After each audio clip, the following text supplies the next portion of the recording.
Plus ఏంటి సినిమాలో శేఖర్ కమ్ writing, screenplay, Dhanush acting పిచ్చి పీక్స్ అంతే. అంటే బిచ్చగాడు సినిమా చూస్తాం, విజయ్ ఆంటోనీ కన్నా బాగుందా?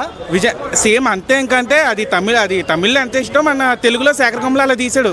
దీనికి అవార్డు విన్నింగ్ సినిమా అన్న ఇది. లోపల అసలు ఆ స్క్రీన్ ప్లేకి, యాక్టింగ్కి, డిఎస్పి, బీజిఎంకి మొత్తం అవార్డులు ఇవ్వచ్చు అందరికి. అవార్డు ఇవ్వచ్చా ఈజీగా? అసలు యాక్టింగ్ అలా ఇవ్వచ్చు, ఈజీగా ఇవ్వచ్చు. రష్మిక మందన ఎలా అనిపించింది? రష్మిక క్యారెక్టర్ కూడా మంచిది, ఆవిడ కూడా యాక్టింగ్ బాగా చేసింది. కానీ మెయిన్ అయితే కనుక ధనుష్ ఈ సినిమాలు ఎక్కువగా మాట్లాడుకోవాల్సింది ఏమైనా ఉందంటే కనుక ధనుష్ గారి యాక్టింగ్. ధనుష్ సార్ యాక్టింగ్ నేను చెప్తున్నాను పీక్స్ అంతే. అడుకునే క్యారెక్టర్లో ఎలా చేశాడు ఆయన? చెప్తున్నా ఇన్వాల్వ్ అయిపోయారు అలాగా. ఆయన నటిస్తున్నట్లేడు, మొత్తం ఇన్వాల్వ్ అయిపోయాడు అలాగా. ప్రాణం పెట్టేశాడు క్యారెక్టర్ చెప్పాలంటే. డామినేషన్ అంటే ఆయన హెల్పింగ్ క్యారెక్టర్ ఆయనకి.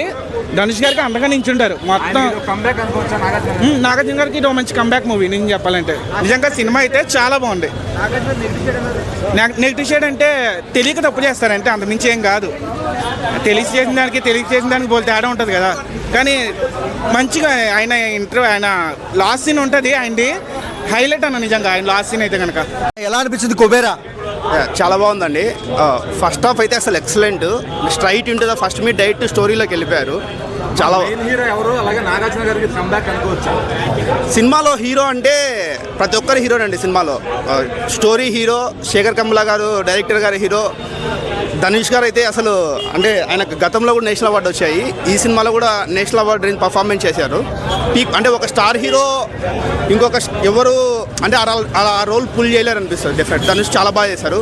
ఇంకా నాగ్ సార్ కూడా ప్రీ క్లైమాక్స్ సీన్లో ఒక్కసారి చంపేశారు. నాగ్ సార్ కూడా చాలా బాగా.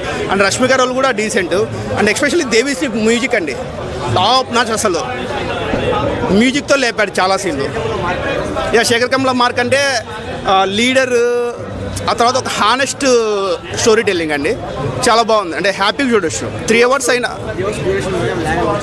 సెకండ్ హాఫ్ కొంచెం లాగ్ అని కాదు, కొంచెం స్లోగా ఉంటుంది.